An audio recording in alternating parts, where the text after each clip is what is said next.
Venezuela's former president is expected to ask a judge to throw out the charges against him later today.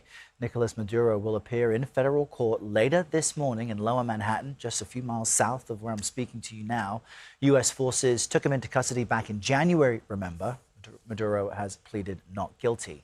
Anna Schecter is following this case. As you know, she's the head of our CBS News Crime and Public Safety Unit. There was so much attention on this when it all unfolded. Anna, good morning. On what grounds does Maduro want these charges dismissed? Well, he's saying that they're false. He's saying it's totally not true. He's already entered his not guilty plea.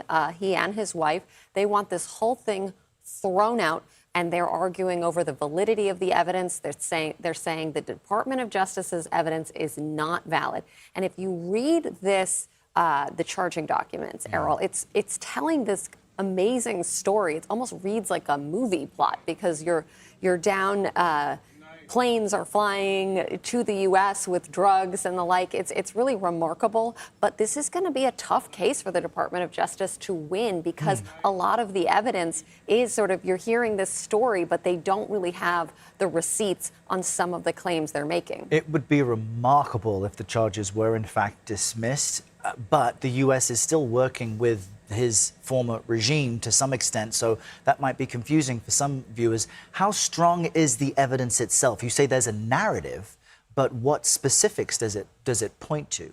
Well, there are a few specific stories that the Department of Justice tells, and they talk about this plane. It was Maduro's government plane that allegedly flew cash, landed in the United States, and flew back. It was sort of used as protection. That's a very specific thing that they can point to. This plane flew on this date. And then there are other conversations that were had. You know, this envelope with a few $100,000 of cash was passed to this person. But they're kind of sprinkled throughout. It's more they're telling this grand story of years of a regime that was abusing people while reaping the benefits from the narco-terrorist groups that they apparently controlled. But it's really hard to pin that down. That's hard work. As an investigative, we do investigative journalism here. It's hard. So this is a fascinating case. It is unprecedented. This is a historic moment today. All right. We will stay close to your reporting to see what happens next. Anna, thank you.